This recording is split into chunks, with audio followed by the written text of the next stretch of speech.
붙들 때에 말씀이 심령 속에 새기게 하여 주시고 백배의 결실을 맺을 수 있는 놀라운 역사가 넘치게 하여 주옵소서. 오 아버지, 부족한 종을 사로잡아 주시옵시고 성령께서 친히 역사하시고 예수님의 말씀만을 증거케 하여 주시옵소서.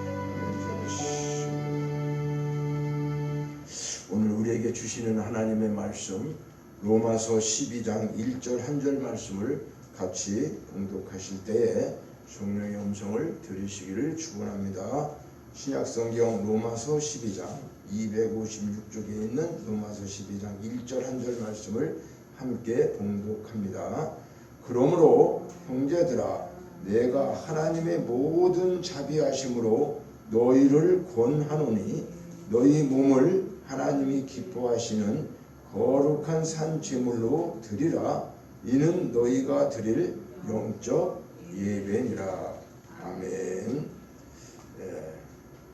지난주까지는 우리가 계속 부활에 대한 말씀으로 하늘에 속한 자의 삶과 우리가 하늘에 속한 자의 영광을 어떤 것인가 이렇게 부활을 통해서 은혜를 나누었습니다. 그리고 우리가 이제 온전한 부활체가 되는 것은 현재 지금 우리가 이야기하는 것이 아니라 주님의 재림이 천사장의 나팔 소리와 함께 이제 이루어지게 될 때 그날 우리는 지금 이 육체를 벗고 온전한 신령한 육체를 다시 입게 되어서 말씀하신 것처럼 썩지 아니하는 것, 죽지 아니하는 것, 완전한 부활과 변화된 그러한 신령한 몸으로 영생에 들어가는 그런 큰 소망 중에 우리는 이제 그 말씀을 깨닫고 그 믿음 가지고 이제 이 땅을 살아갈 때에 비록 땅에 살고 있지만은 우리는 땅의 것에 연연하지 않는 하늘의 소망을 두고 가장 중요한 것이 무엇인가? 우리가 이렇게 하늘에 속한 자가 되었다고 하는 것은 하나님이 우리 사람을 만드신 원래의 목적이 무엇일까요? 하나님 앞에 예배 드리는 거예요. 하나님은 찬양하고 예배를 받으시고 경배를 받으시기 위해서 우리 인간을 창조하셨는데 우리가 그런 모든 것들을 다 잃어버리고 이렇게 죄에 빠져서 알지 못한 상태에 살아왔다고 하는 거죠. 그러나 이제 예수를 믿고 구원받은 우리는 하늘에 사람이 되었고 처음에는 누구를 속했어요? 첫 아담에 속했었지만은 이제는 두 번째 아담 되시는 예수 그리스도 그분에게 다시 우리는 속해져 있다고 하는 거예요. 그래서 우리 소속이 바뀐 거죠. 쉽게 얘기하면 그래 구원이라는 그거죠. 천국에서 지옥으로 옮겨진 거지만 쉽게 얘기하면은 출애굽이 된 것처럼 애굽에서 종살이하던 이스라엘 백성들이 탈출해 나오게 된 것처럼 우리 구원도 세상에 살고 있지만 세상에서 이미 이제 벗어난 거죠. 그러면 의미는 벗어난 건데 세상에서 살고는 있어요. 우리가 이 세상에서 함께 살고 있어요. 근데 완전히 이제 벗어난 신분이라고 하는 마음으로 살아가고 그것을 우리가 믿고 살아가는 거죠. 근데 눈에 보이지 않는 하늘의 것을 사모하면서 살아가니까 땅에 사는 사람들이 볼 때는 우리 믿는 사람들이 제정신이 아닌 거죠. 그렇지 않겠어요? 아니 지금 이 땅에서 사는 사람들은 땅의 걸 많이 가지고 땅의 거 잘 돼야지 축복인데 우리는 그런 게 아니라고 하고 이 땅의 거는 그냥 하나님 주시는 대로 사는 것이다. 우리는 영원한 곳이 있어서 하늘나라를 보고 간다. 이렇게 얘기하니까 저거 정신이 조금 이상하다고 이제 얘기할 수밖에 없는 거죠. 근데 실제로 성경을 계속 깊이 이제 알게 되면은 예수 이름 외에는 구원받을 수 있는 이름을 주신 적이 없다라고 한 것은요. 그것은 어떻게 보면요. 다른 사람들이 볼 때는 좀 뭐라 그럴까요? 독선적이고 위선적이하기 때문에 좀 쉽게 얘기하면은 왕따를 받고 따돌림을 받을 수 있는 그런 말인 거랑 똑같아요. 왜 그러냐면 창세기에서도 우리가 하나님이 이제 역사를 창조하시고 우리가 쭉 오면서 아브람을 선택하지 않습니까? 저 마지막에 모든 이제 인류 중에서 심판도 다 이루어지고 누가 성수가 끝나고 난 다음에 아브람을 선택해가지고 복의 근원이 되겠다고 하고 이제 너를 통해서 복을 이제 주겠다. 그러면서 아브람께 속한 아브람뿐만이 아니고 이제 아브람에 속한 자손도 이렇게 복을 주시겠다고 하나님 말씀하시는데 그 아브람은요. 구약은 우리가 늘 얘기하지만은 겉으로 보여지는 것은 그림이에요. 그림자라고요. 그러면 그 실체는 누구냐? 아브람은 예표란 말이에요.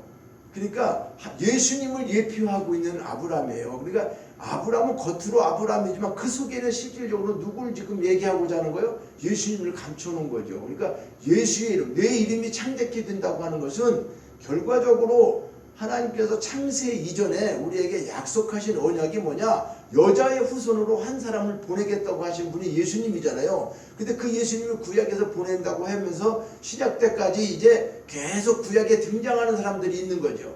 지금 아브라함 같이 아브라함을 등장한 걸 우리는 아브라함을 믿는 게 아니에요. 아브라함을 믿는 게 아니라고요. 그러면 아브라함을 통해서 하나님이 뭘 하시고 있는가? 그걸 깨닫는 게 성경인 거예요. 아브라함을 믿는 게 아니란 말이에요. 아브라함을 축복을 준다 해서 아브라함이 축복을 우리에게 주는 게 아니라고 말해요. 하나님이 아브라함을 예표로 삼은 것은 아브라함이 예수라는 거예요. 아브라함 자체가 예수가 아니고 거기서 예수를 보라고 하는 거죠. 그 그림자라는 거예요. 아브라함은 그림자. 그럼 이제 아브라함을 통해서 약속하시는 언약이 그 말씀이 결과적으로 예수님을 통해서 성취하겠다는 거죠. 그러면 구약시대에서 그림자처럼 보여졌던 것이 실체가 이제 드러나서 그때 당시에는 한번 생각해 보세요. 자, 아브라함이 하나님의 선택을 받고 너를 통해서 새로운 민족, 너를 통해서만 하나님의 자녀들을 이제 만들겠다면 그때 당시에 이제 구별되는 거죠. 아브라함이 아닌 쪽, 그렇죠? 아브라함에 속하지 않은 사람들은 쉽게 얘기하면 어느 날 갑자기 멸망당하는 거죠. 왜 그래요? 하나님은 아브라함을 통해서 이제 구원한단 말이에요. 아브라함 속에. 이것을 신약에 오면 뭐하고 똑같아요? 예수님을 보내셨어요. 너희들이 과거에 뭘 했든지 간에 예수를 믿지 않고는 이제 안 된다 이런 거예요. 자, 그러니까 원래 바리새인이나 이런 서기관들이나 하나님을 믿었던 율법을 믿었고 그런 사람들은 자기가 행위로 다 거룩해져 갖고 구원을 받는 걸로 알고 있고 율법을 지키고 막 그랬는데 어느 날 예수가 와가지고 나를 믿어야지 구원받는다, 나 아니면 안 된다 하니까 그 사람들이 믿은 건 다 뭐예요? 헛것입니까? 그렇죠? 그러니까 그쪽에서 그걸 받아들일 수 있습니까? 안 되는 거예요. 그런데 하나님은 이미 예수님 오시기 전에 아브라함을 통해서도 말씀한 거란 말이에요. 내 이름이라고 하는 것은 아브라함 이름을 얘기하는 게 아니란 말이에요. 한 사람 이름이 예수 그리스도. 그래서 이제 우리는 이렇게 오늘 제목의 구원의 삶과 구원받은 사람의 삶과 영적 예배가 어떤 관계인가? 우리는 이게 이제 깊이 성경을 통해서 말하지만 영적 예배자의 삶을 드려야 한다는 말씀으로 오늘 은혜를 나누고자 하는 것은, 자, 하나님의 뜻을 알고 세상을 우리가 본받지 않고 몸을 제물로 드리고 예배하는 사람을 이제 크리스찬이다, 성도다, 구원받은 사람이다 이렇게 얘기하고 있는 거죠, 오늘날. 그죠? 그럼 왜 이거를 우리가 해야 되는가? 하나님께서 우리를 구원해 주신 가장 큰 목적이 하나님의 자녀로 우리가 창세 이전에 인침을 받고 이제 이 시대에 살아가면서 구원을 받았잖아요. 받은 사람들이 구원은 지금 진행 중에 있어요. 실질적으로는 뭐냐면 한 번 구원은 영원한 구원이다. 그러니까 그게 아니다, 틀렸다 많은 그 학문적으로 이야기들을 하고 있는데, 이것은 어떤 오해를 가지면 안 되냐 하면요, 구원은 우리 손에서 우리 힘으로 이루어질 수 있는 것이 아무것도 안 돼요. 할 수가 없습니다. 이거는 구원은. 그런데 반드시 구원은 하나님께서 하시는 일이라는 거죠. 그러면 구원을 했어요, 우리를. 그죠? 하나님 예정과 섭리 속에서 구원을 했어요. 했으면은 구원받고 다 끝났느냐? 그건 아니라는 거예요. 왜 그러냐면 진행 중에 이 땅에 살고 있기 때문에 우리가 진행하고 있어요. 출애굽이 됐으면 끝났습니까? 출애굽 속에서 광야를 돌고 있어요. 그리고 지금 그들이 이제 여리고성 같은 거 그런 난공불락도 다 또 요단강도 건너가야 되고 또 가나안 땅의 일곱 족속과 싸워야 되고 이런 많은 부분들이 있다 그 말이죠. 그러면 하나님도 우리를 그것을 예표로 해줘서 보여주시는 건, 구약은 다 그림자라고 그랬으니까, 그럼 신약에 와서 우리는 뭐 하는 거예요? 예수 믿고 구원받았으면 끝난 거냐? 그건 아니라는 거죠. 우리가 지금 살고 있고 예배 생활을 해야 되는데 우리는 그냥 주일날 와서 예배드리고 수요일날 금요일날 정해진 시간에 예배드리는 것만 예배로 알고 있다는 거지, 그게 아니라는 것을 말씀하는 거예요. 그러니까 삶이 우리가 예배라는 거예요. 우리의 삶 전체가 예배가 되는 거죠. 그러니까 삶 속에서 예수님이 나타나고 성령님이 나타난다고 하는 것은 우리가 예수를 믿고 구원받았으면 그분이 우리 안에 살기 때문에 이제 내 방법대로 살지 않는다는 건데, 우리는 그렇게 안 되고 있는 게 왜 그러냐? 이것이 많은 이제 문제들이 있지만은, 그것이 첫째는 무엇 때문에 그럴까요? 우리가 세상 속에 오래도록 살고 하나님 앞에 구원받았음에도 불구하고 이 땅에 살고 있고 육체나 모든 것들은 내 정신, 그죠? 그 영은 하나님을 만나갖고 있는데 이 혼과 육은 영을 온전히 쫓아가야 되는데 그러지 못한단 말이에요. 그러니까 이 땅에서 살던 거 쉽게 얘기하면 노예 생활하면서 살던 게 너무 익숙한 거예요. 400년 동안 사는 것처럼 우리의 인생 전체가 다 예수님을 믿고 구원 받았다고 하지만 새로운 세계로 옮겨진 게 지금 눈에 보이지는 않지. 하나님 말씀대로 따라는 가지만은 육체는 어때요? 육체는 혼과 이 육은 그것을 이해를 하지 못하니까 과거의 생활에 젖었던 것 그대로 눈에 보는 안목대로 내 생각대로 살아가게 되기 때문에 그래서 이게 이제 하늘에 신령한 것보다는 땅에 우선 눈에 보이는 것들이 우리가 그걸로 충족하고 그것 때문에 살아왔기 때문에 이렇게 이제 우리 안에서 성령님이 계시고 예수님이 계시고 함에도 불구하고 우리의 그 옛사람이나 세상적인 생각이나 이런 것들이 땅의 사람으로 자꾸 나타나는 거죠. 그래서 이것을 계속해서 건물을 짓는 것처럼 완공이 될 때까지 계속 진행하는 게 이제 그래서 구원을 이루라고 하는 건 이제 진행되는 구원이라는 거예요. 그리고 미래의 구원은 뭡니까? 미래의 구원은 이제 우리가 부활을 통해서 말씀한 것처럼 주님이 오시는 그날에 구원받은 모든 자들이 먼저 믿었고 죽었던 사람들은 다시 살아서 올 것이고 살고 있다가 믿은 사람들은 변화될 것이고 이것이 이제 영원한 몸, 이 몸이 아니고 하나님이 주시는 새로운 그 영이 이제 구원받은 영의 몸으로 우리가 하나님 앞에 가게 된다는 거죠. 그거를 이제 성경을 말씀하고 있어요. 그러면 그런 원리를 깨닫고 그것이 진리인데 오늘 우리는 그럼 구원받고 하나님의 그 영원한 세계에서 살 것인데 이 땅에 살면서 가장 제일 중요한 게 뭐를 해야 되느냐 그 말이에요. 어떤 걸 해야 되느냐. 그래서 오늘 그것이 가장 중요한 것이 로마서를 통해서 물론 성경에 여러 가지가 많이 있습니다만은 오늘 이제 로마서에 대한 말씀을 하자고 하는 것은 이 하나님과의 관계 로마서는 성경의 아주 핵심적인 거죠. 그 1장서부터 사실 11장까지는 구원이라든가 죄가 어떤 거라는 거 이런 걸 쭉 얘기한 거예요. 사도 바울이. 그런데 이제 12장에 와서 그러므로 여기 그러므로라고 하는 것은 뭐를 얘기하느냐면 1장서부터 11장까지 얘기하고 그 다음에 이제 12장부터 16장까지인데 로마서가 그 중간에 그러므로라고 하는 접속사예요. 접속사 연결되는 고리와 똑같은 거죠. 자 지금까지 이제 내가 얘기했지.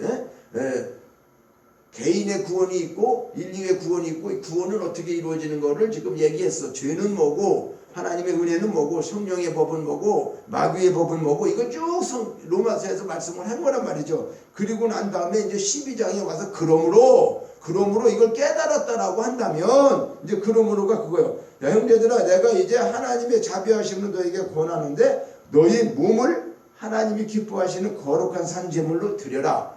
이게 깨달았고 그렇고 우리가 하늘에 속한 자라고 하는 것을 깨달았으니까 그러므로 우리는 뭘 해야 되느냐? 영적 예배를 드리는 것이다. 이렇게 지금 이제 결론을 말하고 있는 거예요. 그래서 삶으로 드러나는 구원을 지금 우리는 첫 번째로 말하는데 구원은 어떤 이론과 교리로 이해하는 게 아니에요. 내가 구원됐다는 걸 머릿속으로 이렇게 믿으면 요한복음 몇 장을 3장 16절을 외우면 또 아니면 요한복음 1장 12절 그 말씀대로 믿으면 이렇게 구원받는다. 이런 이해를 하는 것이 아니라 구원 얻게 된 자는 실질적으로 우리 삶 속에서 어떻게 될까? 찬양과 감사가 나오지 않을 수가 없다는 거죠. 그리고 하나님 앞에 이렇게 영적 예배를 드리지 않을 수가 없다는 것을 말하고 있는 거예요. 우리가 정해가지고 율법처럼 전하는 게 아니라 우리가 구원받은 우리는 그것을 깨닫고 이것을 그렇게 되었다는 것을 알게 되고 난 다음에 우리는 어떻게 된다는 거예요? 하나님 앞에 예배 드리지 않을 수가 없다는 거죠.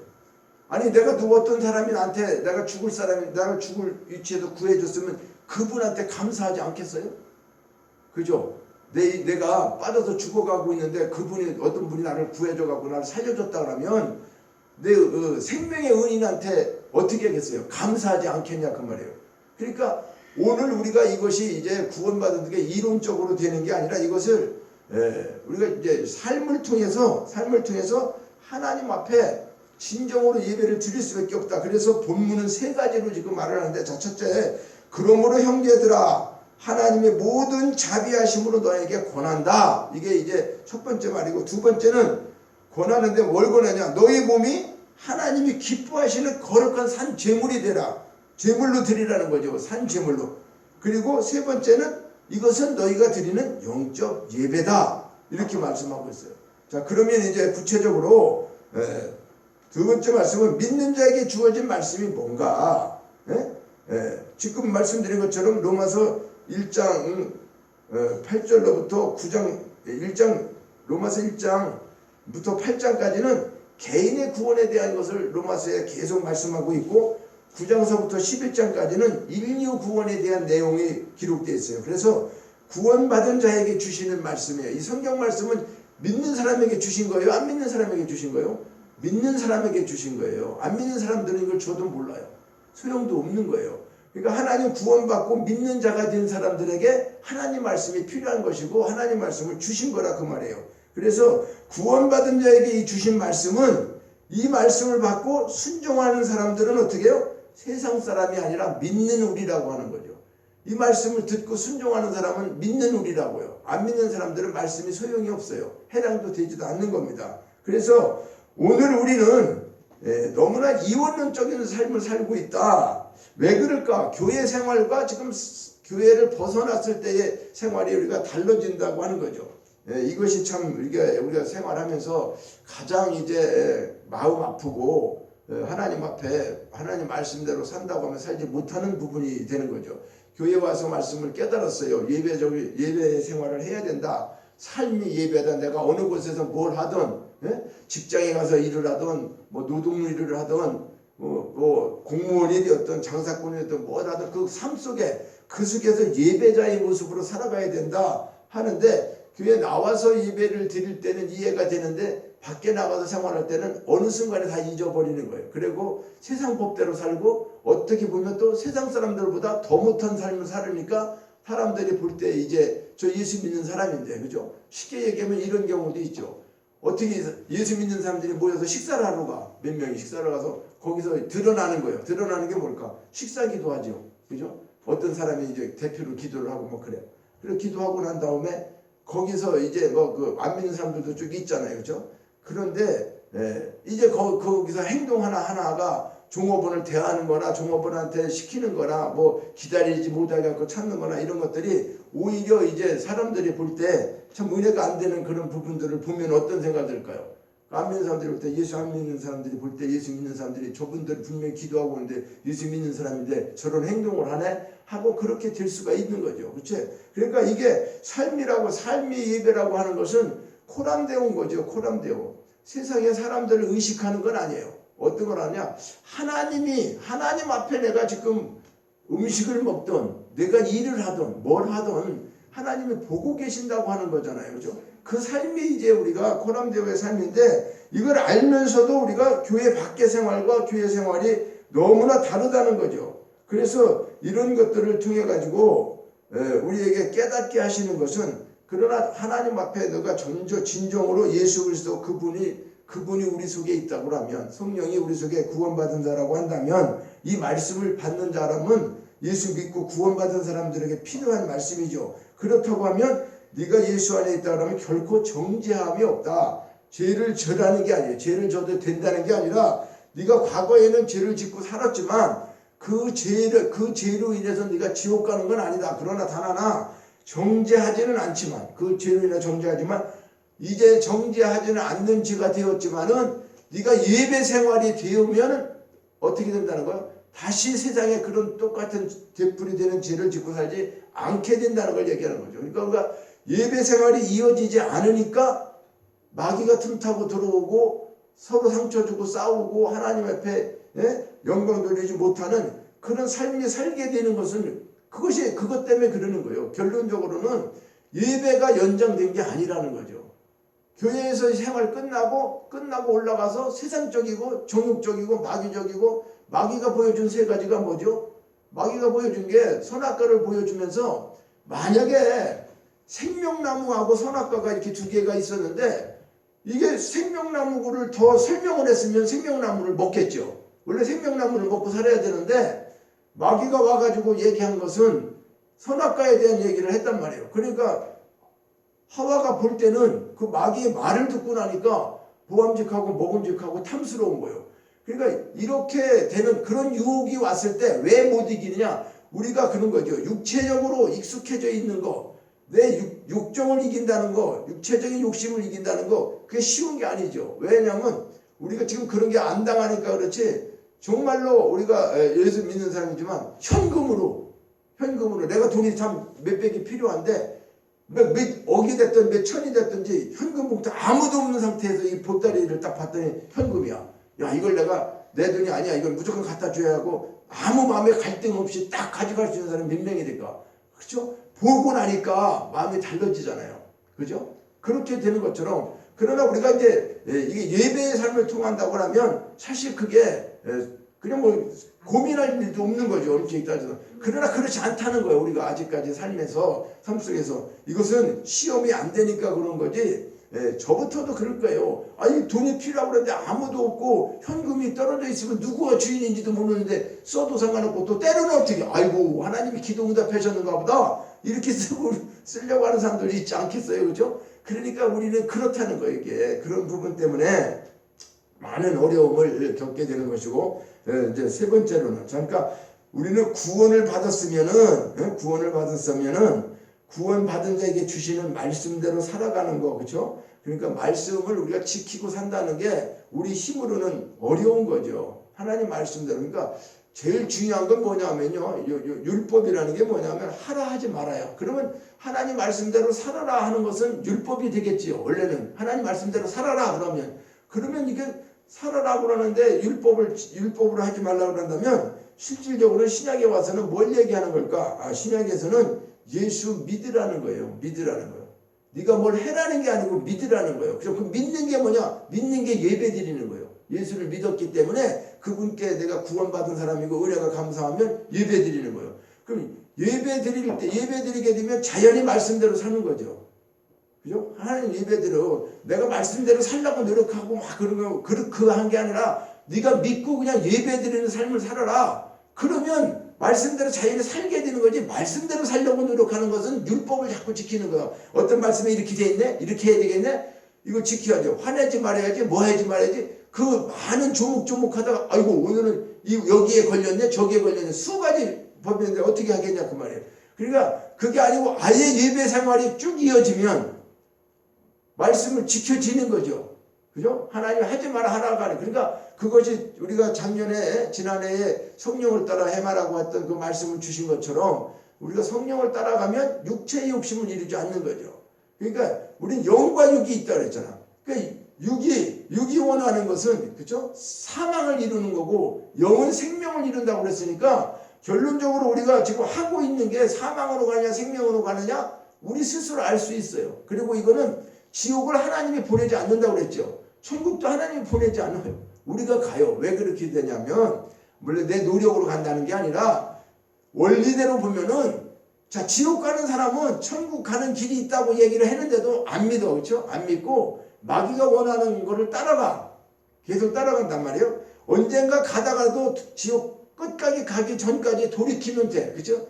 기차가 레일을 바꾸기만 하면 되는데 이 레일을 안 바꾸고 끝까지 가면 어떻게 될까요? 거기 타고 가면 그대로 목적지까지 가는 거죠. 근데 내가 가는데 이거 부산 가야 되는데 나 거꾸로 가고 있었네? 그러면 서울 종착역 가기 전까지 어떻게 될까? 다시 내려서 반대편에서 차를 타고 가면 좀 늦었지만 정확히 다시 타면은 부산을 갈 수 있는 거예요. 근데 이게 이제 저는 그런 생각이 묵상이 되는 거예요. 각 역마다 역이 많았잖아요. 그러니까 우리 인생이 살아오면서 60을 살다 가던 80을 살다 가던 인생의 역전이 있었단 말이에요. 쉬는 역전이. 그런데 그때마다 하나님은 너 지금 잘못 가고 있어. 돌이켜서 가야 돼. 그래야지 천국 가는 거야. 어떤 사람을 통하든 말씀을 통하든 구원을 받고 깨닫게 해주는 분들은 성령의 음성을 통해서 계속적으로 유턴할 수 있는 길을 계속 만들어 주시는 거예요. 근데 이 유턴될 때마다 깨닫고 즉각 순종하면은 거기까지 갔지만은 다시 돌이켜서 오는 거기 때문에, 그렇죠? 근데 그 완전 목적지까지 안 간단 말이에요. 그런데 아예 안 믿는 사람은 뭐냐 하면 아무런 얘기를 하더라도 그냥 자기는 천국 가는 걸로 생각하고 목적지는 지옥을 향해서 계속 간다는 거예요. 그러니까 세상 사람들은 자기들도 믿고 있는 신이 있어요. 그 믿는 신을 믿으면은 뭐 극락을 가든 천국을 가든 자기들 나름대로 간다고 믿고 있는 거예요. 그런데 어느 날 예수님이 오셔갖고 예수 이외에는 구원받을 수가 없다고 그랬다. 예수 믿는 사람들도 막 그러니까 우리가 어떻게 돼요? 그러니까 사도 바울도 그렇게 고생하고 매 맞고 우리 예수 믿는 사람들이 오늘도 우리도 어떻게 해요? 왕따 당하고 물론 나쁜 일 뭐 예수 믿는 사람이 조금 잘못한다 그것 때문에 지탄받는 거 있지만은 그게 아니고 실질적으로는요 복음 때문에 우리는 복음 때문에 한 집에서도 티격태격 하는 거예요. 원래 싸워지는 게 그 사람 믿고 그래서 싸우는 거예요. 복음이 제대로 안 돼가지고 영적인 문제가 생긴 거예요. 영 때문에 싸우는 거예요. 사실은 마귀가 싸우게 하는 것은 세상적인 우리가 생각할 때는 뭐 사랑이 없다 뭐가 없다 하지만은 엄격히 따져보세요. 그렇지 않은 거예요. 이게 마귀에게 속아서 우리가 자꾸 그렇게 되는 거예요. 미움도 마귀가 주고 혈기도 주고 분냄도 주고 이런 모든 것들을 순간순간에 자꾸 줘서 마귀는 어떻게든지 간에 하나님의 뜻대로 예배 생활하지 못하고 지옥 가게 하기 위해서 최선을 다해서 마귀는 노력해. 마귀는 최선을 다해서 노력해. 근데 우리는 최선을 다해서 노력하지 않죠. 하나님 뜻대로 살려고 노력해야 되는데 그러다 보니까 조금 틈새가 있으면 거기를 타고 마귀가 틈 타지 못하게 하라는 얘기가 그거잖아요. 그죠? 그러니까 그런 부분들을 우리가 깨달아야 된다는 거죠. 세 번째는 이 모든 것을 할 때에 자 형제들아 하나님의 자비하심으로 너희를 권한다는 걸 볼까? 자비하다고 하는 거는 여기는 사랑이 없으면 자비가 없는 거죠. 그죠? 자비하다는 거는 뭘까요? 우리가 사랑하는 걸 얘기하는 거죠. 사랑이 없이는 하나님의 모든 자비하심으로 너희를 권한다니까 권한다는 거는 충고한다, 권면한다 이런 것도 들어가. 근데 충고라고 하면 우리는 꼭 위에 사람이 밑에 사람에게 당신 이렇게 얘기하는 걸 얘기하는 것 같은데 선생님들이 뭐 학생들을 가르친다 이런 거 있는데 이 권고한다, 권면한다 이런 것을 할 때에 실질적으로 어떻게 자비하심으로 하라는 거죠. 부부지간이 됐든지 이거 자녀가 됐든지 간에 뭐를 권면할 때 당신 이렇게 해줬으면 좋겠습니다라고 권면할 때 유치원 학생들에게 가르치는 식으로 하면 되겠어요? 만약에 여자가 남자한테 남자가 여자한테 무슨 얘기를 할 때 권면을 하잖아. 부탁을 하든지 충고를 하든지 잘못된 걸 고치라고 하든지 할 때에 어떻게 해야 되는가? 그냥 일방적으로 고치라고 해갖고는 고쳐질 수가 있는 게 아니라는 거예요. 사랑으로만 고쳐질 수 있다는 거예요. 그럼 그 사랑으로 고쳐지는 방법이 뭐냐? 당신은 죄인이야 나는 의인이야 이런 게 아니에요. 우리는 다 죄인이에요. 죄인 아닌 사람이 없어요. 그런데 내가 보는 관점에서 저 사람이 많이 틀려져 있고 나는 예수 믿고 있고 저 사람 예수 안 믿고 있고 예수 믿고 있으면서 자기 신분은 뭐고 어떠고 이렇게 이제 외적인 것을 평가를 하게 되죠. 외적인 걸 가지고 평가를 해요. 전 쉽게 얘기하면 저 사람은 목사인데 그렇죠? 나는 사모고 목사가 왜 저래? 나보다도 못해. 이렇게 될 수도 있는 거예요. 예를 들자면 성도들과의 관계. 자 그러니까 사랑과 용서가 없이 권면이 된다고 하는 것은 그 사람을 어떻게 만드는 거니까 오히려 더 상처 주고 더 안 좋은 쪽으로 마귀가 그렇게 만들어간다 그 말이에요. 반항하게 만들지 예 알았어요 내가 잘못해서 순종할게요. 애들도 안 합니다. 애들도 안 돼요. 사랑이 없이 자비 없이 이렇게 하는 거 처음에는 선생님들 요즘에는 얼마나 애들이 반항심이 많아요. 옛날하고 달라요. 선생님들이 얘기하면 옛날에는 무조건 순종이에요. 옛날에는 어때요? 무조건 순종했죠. 부모가 얘기하면 무조건 순종이에요. 남편이 얘기하면 여자 무조건 순종해서 지금은 그렇지 않아. 왜? 시대가 바뀐 거예요. 물론 여자가 그럴 필요가 없어요. 누구든지. 그런데 성경은 그래도 어디까지 뭘 순서를 정해놨어요? 남편이 머리라고 했다고. 성경의 자체는. 그러면 그걸 주장하는 글씨를 주장하는 게 아니에요. 하나님의 본질적인 이유가 있었다는 거예요. 그런데 그것이 허물어졌던 뭐에도 상관이 없어. 그러나 이건 누가 머리다 꼬리다 그런 차원이 아니라 이제 말씀을 통해서 권면을 하거나 뭐를 할 때 권할 때에 사도 바울이 얘기하는 것은 그러므로 형제들아 하는 거. 형제들은 누구요? 남이 아니에요. 부부가 됐든 내 형제가 됐든 가족이 됐든 예수 안에 하나가 된 사람들을 얘기하는 거예요. 한 형제가 그거 아닙니까? 한 형제가 부모의 피를 받은 그 사람들이 한 형제니까 그러므로 형제들아 얘기하는 것은 예수 믿는 우리들 모든 성도들 부부지간 자녀지간 자 이제 내가 하나님의 모든 자비하심으로 너희에게 권한다는 거죠. 하나님의 왜 사도 바울이 그래요? 그럴 필요 없죠. 그냥 딱 얘기할 수 있죠. 형제들아 너 예배생활 잘해야 돼. 뭐 해야 돼. 어떻게 해야 돼. 명령식으로 얘기할 수 있어요. 사도 바울은 분명히 그걸 할 수도 있는 사람이에요. 그런데 그가 깨달은 것은 하나님의 자비하심, 하나님의 사랑이 아니고는 그걸 그렇게 권하는 것이 그러지 않고는 이게 다 소용없다. 우리 반발심만 갖게 한다는 거지. 반발심만 갖게. 충고하고 야단친다고 그래갖고 사람이 변하느냐? 그렇지 않다는 거예요.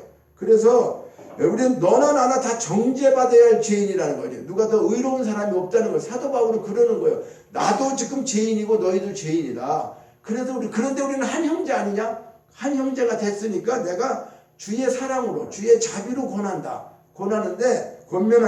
그러는 거예요. 우리는 정죄받아야 할 죄인이지만은 내가 더 나서 그러는 게 아니다. 그러면서 얘기하는 게 너희 몸을 하나님이 기뻐하시는 거룩한 산제물을 드려라. 자, 몸을 하나님이 거룩한 산제물로 드려라. 이 제사를 지낼 때는 죄물이 있는 거죠. 그렇죠? 죄물은 죽어야 되는 거예요. 근데 죄물이 자기 때문에 죽어요? 남 때문에 죽어요? 죄물은 자기 때문에 죽는 게 아니라 남을 위해서 죽어요. 과거에 그러니까 이스라엘 백성들이 죄를 짓고 구약시대에 제사행위를 하는 것은 내 죄 때문에 짐승이 죽는 거잖아요. 양이 죽는 거예요. 내가 죽어야 되는데 짐승이 대신 죽어서 제사를 드린단 말이에요. 자, 이런 것들을 하면서 그 제물이 된다고 하는 것은 이제 실제로 보여주신 게 뭐죠? 예수님이 오신 거죠. 예수님이 오셔서 내가 제물이 돼야 되는데 내가 죄인인데 내가 죽어야 돼. 근데 예수님이 죽으셨단 말이에요. 그럼 예수님은 예수님 때문에 죽으셨습니까? 예수님이 우리 때문에 죽으셨잖아요. 나 때문에 죽으셨잖아요. 내 죄 때문에.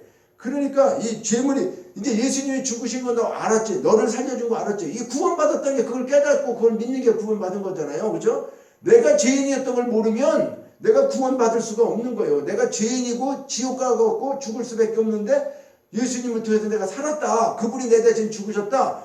이걸 믿어지고 이게 깨달아지는 게 이게 구원이란 말이죠. 그걸 믿고 깨달아진 사람 구원을 얻게 되고 하늘에 속한 자가 됐어요. 그러면 그렇게 된 사람은 이제는 네가 제물이 되라는 거예요.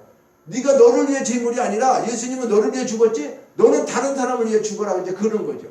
쉽게 얘기하면은 예수 안 믿는 사람을 내가 남편이 됐든 예수 안 믿는 누가 됐든 또 예수 같이 믿고 있으면서 내가 사모를 위해 죽든 사모가 나를 위해 죽든 그런 걸 마찬가지인 거예요. 너희 몸을 이제 하나님이 기뻐하시는 거룩한 산제물이 되라고 하는 것은 내가 제물이 되어서 이제 죽지 않으면은 영적 예배가 안 돼. 하나님의 거룩한 예배가 아니라는 거죠. 우리는 입술로만 예배 드리잖아. 찬양하고 뭐 준비해놓고 많은 프로그램을 갖다 하고 지금 교회의 실체적인 예배가 지금 어떻게 되는 거예요? 하나님이 원하는 예배가 아닐 수 있다는 거죠. 이게 지금.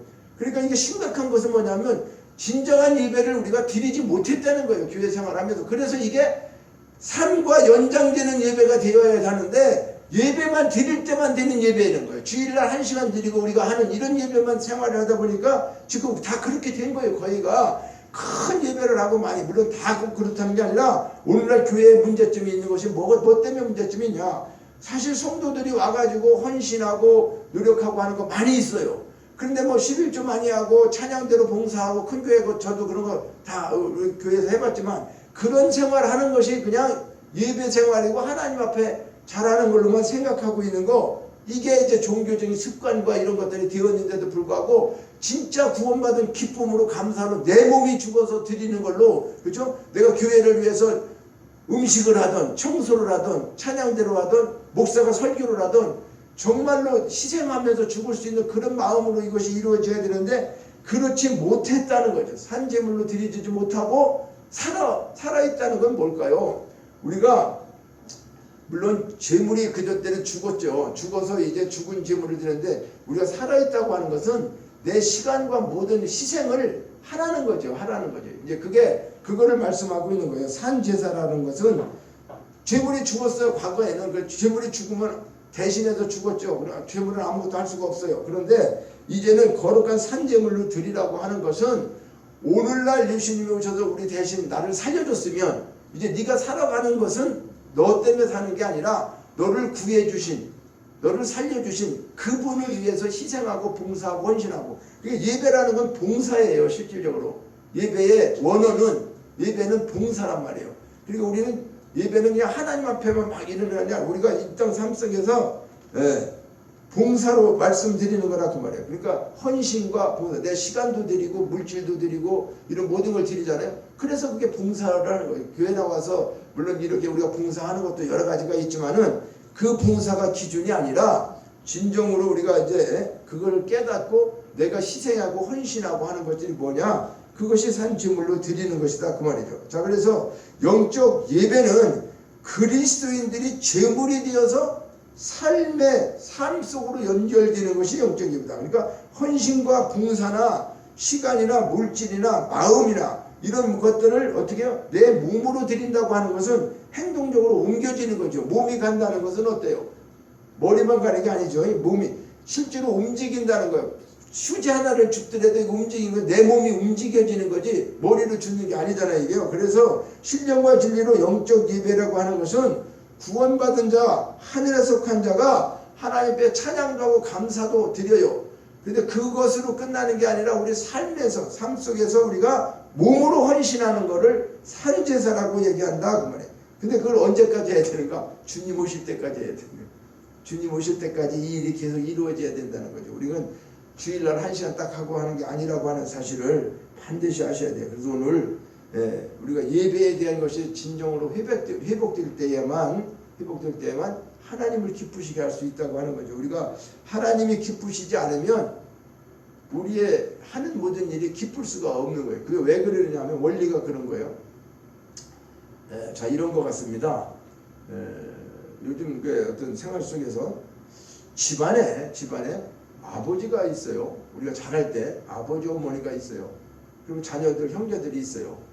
근데 아버지가 기쁘지 않아. 마음에 아버지가 뭔가 고민이 많고 아버지가 걱정하고 있고 근심하시고 있고 부모가 두 분이 부모가 걱정하고 근심하고 있으면 자녀들이 살아갈 때 우리가 거기서 기쁨을 누릴 수 있었을까요? 아니에요.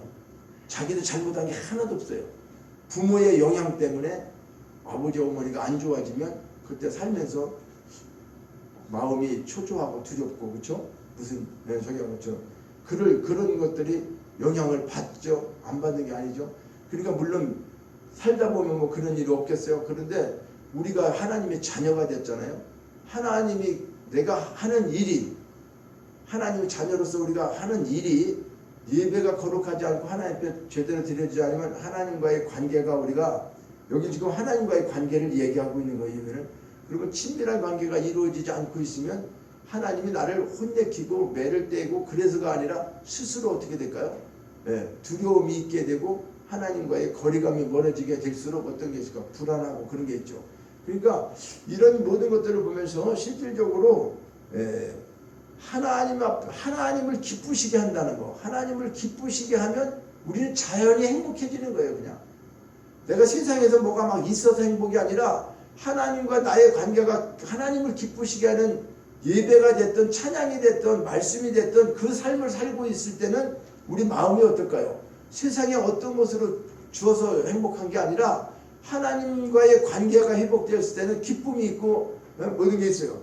그런데 그런 거 없이 내가 아무리 모든 걸 다 해도 하나님과의 관계가 잘못되어 있고 해결이 안 되어 있으면 어떻게 될까? 두려움과 그런 것들이 있고 기쁨이 없다고 하는 거예요. 이게 가정에서도 똑같다는 거죠. 부모들이 행복한 밑에 자녀들이 자연히 행복한 것처럼 그러지 못할 때가 있어요. 남편이 기분이 나쁜데 여자 혼자 기분이 좋을까요? 부인이 기분이 나쁜데 남자 혼자 기분이 좋을까요? 그렇지 않다는 거예요. 공동적으로 이렇게 볼 때. 그래서 우리가 드리는 영적 예배라고 하는 것은 실질적으로 진정한 뭘 주기 위해서요? 하나님은요. 기쁨을 우리에게 기쁨을 통해서 하나님이 기뻐하시고 선하신 뜻이 뭔가 알게 하기 위해서 예배를 통해서 우리에게 이것을 사도 바울이 오늘도 우리에게 말씀하고 있는 겁니다. 그래서 우리 구원받은 삶, 구원받았다고 하는 우리, 하나님으로부터 구원받았다고 하는 우리는 그분께 드려야 하는 것이 예배 외에는 사실은 없는 거예요. 예배를 원하시는 거지 하나님은 무슨 물질과 뭐 그런 것만을 원하는 게 우리 마음을 원한다는 거예요. 그래서 성경에 보면 이사야서나 구약시대에 계속 얘기했던 게 뭐예요? 레위기를 통해서도 이렇게 예배드리라 뭐하라 규례를 만들었던 것도 그들이 하나님 섬기는 걸 모르기 때문에 율법으로 정해져서 말씀을 하다가 그런데 이스라엘 백성들이 기분 좋을 때는 그렇게 하고 안 할 때는 또 우상에게 빠지고 이런 식이 됐죠. 자, 그러니까 그들을 40년 동안 광야 생활을 하면서도 모세를 통해서 하나님 섬기는 걸 알려주기 위해서 많은 걸 알려줬는데 400년 동안 종살이 했던 것이 하루아침에 빠져나가지 않고 40년이 가도 안 됐던 거죠. 그러니까 도저히 안 된 사람들은 어떻게 해요? 광야에서 죽었어요.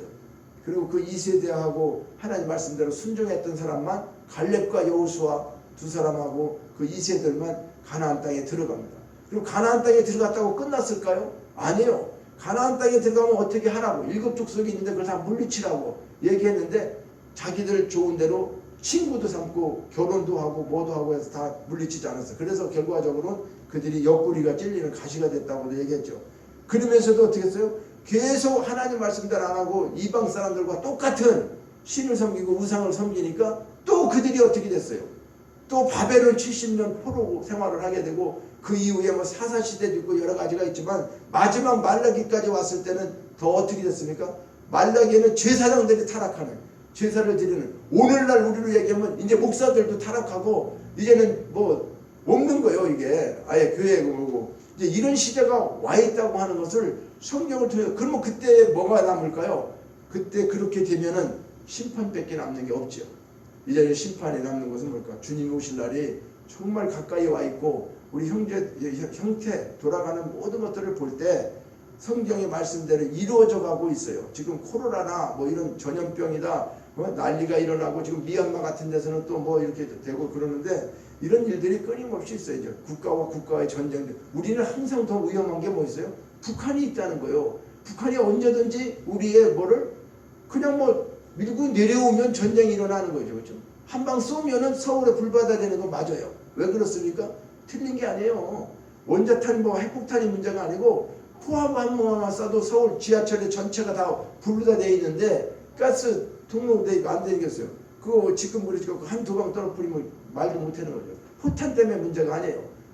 모든 경제가 그냥 하루아침에 차고 뭐보다 수답이 되면 올 수답 되면 그게 뭐 지옥이 되는 거지 다른 게 없어요. 옛날처럼 전쟁하다가 뭐 밀리고 싸우고 이런 그런 과정이 아니에요. 이제 피난도 갈 수가 없어요. 어디를 갑니까?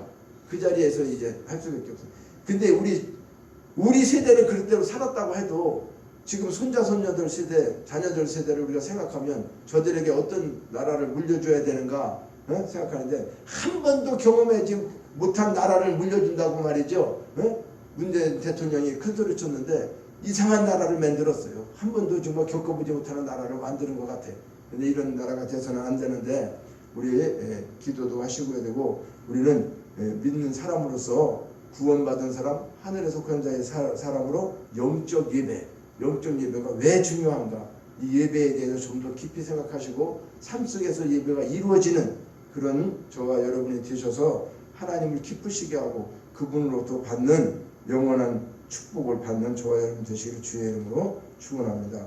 하나님 아버지, 우리가 형식적으로 가식적으로 종교적인 행위로 예배를 드릴 수는 있지만 하나님이 기뻐 받으시는 예배를 얼마나 드렸는지, 내가 드리는 예배를 하나님이 얼마나 받으셨는지 이 시간도 생각해 볼 때에 너무나도 송구하고 아버지 앞에 정말로 산 제물이 되지 못해서 드려지지 못한 모든 것 너무나 많이 있사오니 주여 용서하여 주시옵시고 이제 말씀을 깨닫고 행할 수 있는 믿음 주셔서 정말 믿는 자에게 주어진 이 말씀을 통해서 온전히 모든 것들이 사랑으로 우리가 그 용서하고 또 아버지 하나님 정말 자비로 그들을 아버지 깨우치게 하여 주시고 이 세대를 본받지 아니하는 놀라운 믿음의 사람으로 살아갈 수 있도록 우리는 하늘에 속한 자, 하늘에 신령한 것들을 바라보고 살게 하여 주시고 이 땅의 것 때문에 연연하지 않게 하시고 이 땅의 것 때문에 하늘에 신령한 걸 버리는 또 아버지 깨닫지 못하는 그런 자들이 되지 않게 하여 주시옵시고 성령이 늘 우리와 동행하시고 함께 하셔서